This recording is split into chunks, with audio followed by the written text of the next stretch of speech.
So let's bring in the man, the myth, the legend, Dan Miller, Lions radio voice and Fox 2 sports director. Dan, how you feeling, man? I'm good. There we go. 100%. Yes. There we go. Oh, it's great to hear you, Dad. Good to talk to you too, Dan. Hey, man, we left you before. I asked you that question, that great viral cut that's on the Lions put it out. You making that last call. Get that guy down. Get him down. Justin Fields. What a beast that kid is. But the Lions with a great win, Dan. Yeah, it was incredible. I mean, just that fourth down play alone, guys, I think I've watched that thing probably 30 times. And it just, every time I see something different from, you know, the fact that he stays up for over 10 seconds to the fact that Anzalone and Okwara both were on the ground after having spun off him and got back up and got in the play. It's really just an amazing look at what desire is on both sides. He's a phenomenal athlete, runner, strong lower body, man, just incredible. And you got some dudes that were just trying to do anything in the world to get him down. And it was just a battle of wills. And you know, for all the ones that we've seen go against the Lions, that was one you're thankful they were able to figure out, but it took a lot of effort. Yeah, I was screaming at the television and at the officials blow the whistle too, because I thought they were letting it go a little too long, because you know they can't throw the quarterback to the ground, and all I could see in my head was the Eli Manning play, in the Super Bowl, where he was pretty much sacked. They didn't blow the whistle, and he was able to spin out and throw the ball to David Tyree. Yeah. Dan, it's a pleasure to talk to you. One of the questions as a professional broadcaster that you've been for so many years. You're able to keep the energy and the excitement up no matter what this team is doing on the field. And as a listener, it's so enjoyable to share that experience with somebody who's just as excited as I am, even though the team is not as good as I think we all hope it is. How are you able to keep that faith every day coming into work when you're working for a team like the Lions, who traditionally hasn't been a winner? Well, I think every game has a life of its own, and I think that's the way you look at it. And I think that, you know, thank you for the kind words. I appreciate that, Stick. But I think you go back to even, you know, the 0-16 season when Jim Brandstatter and I were going through that, and we would just say to each other all the time, just call the next play. Just call the next play. You're not worried about what the big picture is. You're not worried about what the record is. There's a game happening in front of you. It's a game that's got a life of its own. It's a game that's going from play to play to play. And you can figure out what it means in the grand scheme of things later if you have to. But on any given Sunday, a team can win a game. You spend all week thinking about if they do X, Y, and Z, they can win this. So kick it off, find out whether or not they can do it. And that kind of gives you the ability to go in with a clean slate, be excited about it. And look, guys, it's at its core, you're getting paid to talk about a game for a living, a game you love, a game you'd be watching anyway. So, you know, through the tough times or whatever else, you never lose sight of that. And I'm blessed to be able to do what I do. Dan, good to talk to you. I'm also excited about the partnership we have now, Fox 2 and WoodwardSports.com. I can't wait to get this thing rolling in the right direction. But just going back to the last 2 weeks, you look at 2 weeks ago, the Detroit Lions, where the team's mindset is, where the team's morale is, where the people around the city are thinking about Dan Campbell and just the rest of the team, versus now 2 wins in a row, 2 divisional opponents, and now you're going into the Giants. Talk about what these 2 wins have kind of done for Dan Campbell and the mindset and the morale of the Detroit Lions. Yeah, good to talk to you, Braylon. And I'm very excited about working with you guys as well, and looking forward to it. And let me just, before I even get to the Lions, let me throw this in just so people understand. And you live this life, so you know what it is. I was talking to a guy in Chicago who covers the Bears and is with them every day, and he basically said, look, 3.5 weeks ago, they wanted to run Justin Fields out of town. Yeah. Now, all of a sudden, he's the best thing since sliced bread. They're not winning, but he's racking up the yards. So it doesn't take much to get sentiment going in your direction. And as far as the Lions are going, you know, what you said earlier is exactly right. Look, these wins have tremendous value to this team because of the young guys on this team that have never been in these high leverage situations in the NFL and won. And yet in the last 2 weeks, they were able to slam the door on Aaron Rodgers, and they weren't even going to allow Justin Fields to get going on that final drive. I mean, he never got past his 32-yard line. 32, so, yeah. I mean, these are moments that these guys, as you said a moment ago, can bank. And when you get in them later, you've been there, you've been successful, you know what it takes. And the recipe has been both games they've won the turnover battle. it was Chicago that was committing all the penalties that were shooting themselves in the foot. And that's what the Lions have been doing earlier this year, was losing the turnover battle and shooting themselves in the foot with penalties. So, look, it's you can write it down. It's not that complicated. The execution is where it gets complicated. In the last 2 weeks, they have executed it better.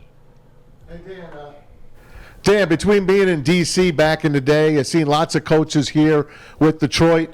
I just want to get your take on Dan Campbell. Where do you put him as a head coach right now in his second year with the Lions? I think it's being written. I mean, I think it'd be foolish for me to sit here and say that he's going to be great or he's going to be terrible or something. Yeah.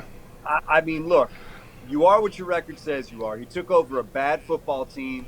They're trying to do it with young players. They're trying to figure things out along the way. I think there's a lot of things about him I love. The players love him. I think he's great for the city. I think he understands what Detroit football is. But when all is said and done, it's going to come down to that record. And I can talk about all the boxes that he checks along the way, but it ultimately is about performance. It ultimately is about winning. But I think, to me, the thing that I'm seeing that gives me faith in thinking that this thing can work is the young players developing. It's Jeff Okudah. It's Kirby Joseph. It's Jerry Jacobs. It's Aleem McNeil. It's Aidan Hutchinson. It's guys that are getting better as young players. For a long time here in Detroit, we didn't have a lot of guys that got to second contracts because they flame out. If you're not developing guys and your coaching staff can't teach them what it is to play in the NFL, you're never going to be successful. And I think these coaches, there's tangible evidence that these guys are coming along, figuring it out, getting better. And to me, that's the most important thing, because you have to get that pipeline of talent going when you draft these players. It's great to say, we're going to build this thing through the draft. But if you're just picking players and you're not helping them get better and teaching them what it is to play in this league, it doesn't matter. It's not going to work. It's they've got to get better. And that's where I would say I'm getting hope from what the future may hold. But as far as Campbell, look, love the guy, love what he brings, but he'd be the first to tell you that ultimately they have to win games for him to be the guy. Yeah, and to double down on your comment, Jeff Okudah said that at the beginning of last season when he started getting coached by Dan Campbell and crew. He said, I got a whole bunch of new tools in my bag that I never had before. So to me, you're dead on, spot on that. These guys not only are getting the talent, but they're able to coach them up. And Braylon, what did you want to ask? The last question I wanted to ask, too, I think when you talk about, what does success look like finishing this year for Dan Campbell? When people ask that question, it's like people often always go to the win total. You often always go to how many wins did the team have. For you, Dan, because you seem like you're like me, like where it's the intangibles, like you can find some other things. What does success look like for Dan Campbell finishing this particular season? Well, I do think winning was important. I mean, look, you couldn't finish this thing 1-16, 2-15, 3-14. You got to win some games. You got to take some steps. These guys have to understand what it feels like to win. But along the way, the encouraging thing is seeing the young guys be the driving force behind those wins. Because, look, these are the guys that have to be the future. And I do believe at some point they're going to, and probably this offseason, go out and get more veteran help. Go out and get more aggressive in terms of improving the roster. I think, reading the tea leaves, they wanted to add a couple classes of young players that would be the base, the core, whatever you want to call it, and bring them along and then figure out, okay, how do we supplement this thing? Is it a pass rusher? Is it somebody in the secondary? Is it a linebacker? Whatever it is. And I think that's the key. But to me, the rest of the season looks like the last 2 weeks. Winning games and your young players giving you reason to believe that they're part of the solution, not part of the problem that ultimately has to be replaced. Speaking of these young players, obviously Kirby Joseph is doing some things well. You look at Jeff Okudah, we just talked about it. Stick talked about him getting into his bag and getting better. Where would you assess Aidan Hutchinson after 10 games or after 9 games? Where's Aidan Hutchinson to you? Yes. Getting better. Yes. I mean, just look at the game on Sunday. And look, you talked about it a moment ago. You can look at several plays in that game. The play at the goal line, David Montgomery is a big, tough running back. And Aidan picked him up and threw him down. I mean, that was an incredible play. The pick six, you saw Aidan grow up right there. The tight end let him go. Aidan said, hey, man, something's not right. And he backed up into coverage. Fields had to pump, couldn't do anything. and then all of a sudden the pressure got to Fields, he threw it up for grabs, and Okudah takes it away. Yep. So I think those two, and then I think, the sack, they had a double team coming at him. He got around it, and he made the sack. I think you're looking at a guy that's making plays, getting better, but it just takes a while, man. I mean, look, he's a rookie finding out that every tackle in this league can block. Every tight end at 265 pounds in this league can block. It's not like it was last year at Michigan where you're just the best player on the field and you can run through guys. It's about having a move, a counter move. He certainly seems more comfortable now in a 2-point stance. I see a guy that's getting better. I see a guy that has a burning desire to get better. And I think he's just fine. I think you're seeing it now. I love it. Hey, Dan, last one. Everyone in the chat wants to know this. I want to know it. This is the question that all Lion fans want to know. You're the general manager in April. What are you doing with your first 2 picks? Dan Miller. I mean, look, you got to figure out, I think, is Jared Goff your guy?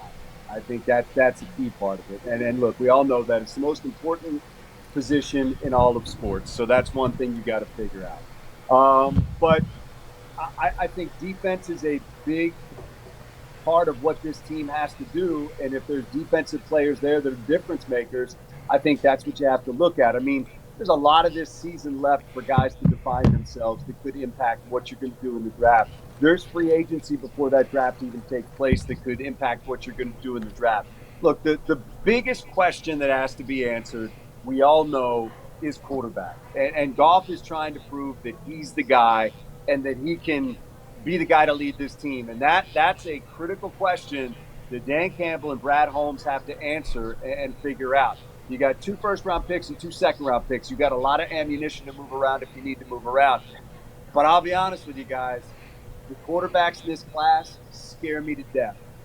and you commit to one of these guys and they're not the guy, that can set your program back. So I don't claim to have the answers, but I will tell you the answers can be tough to come by. No doubt. Well, Dan Miller, Jen Hammond. There she is. People were hammer. asking about the doll in the chat, in the WoodwardSports.com chat. I know. I was watching the chat and I saw it. And so Dan's going to explain. This is our Birchie doll. No, you're going to explain that. I don't. It's a Malibu Barbie that it's a man. It's a Ken. But we just named it Birchie. Yeah. Because Will Birchfield, The writer. Long flowing blonde locks, yes. looks that's like what a it looks Barbie like. doll, a male Ken doll, really, if you will. Well, He's good got for the, him. got the Good for Will. shorts with You the never cuff, know man. what you're going to see on our walls, guys. The shorts with the cuffs. That's very reminiscent of 1990. What's going on, Ham?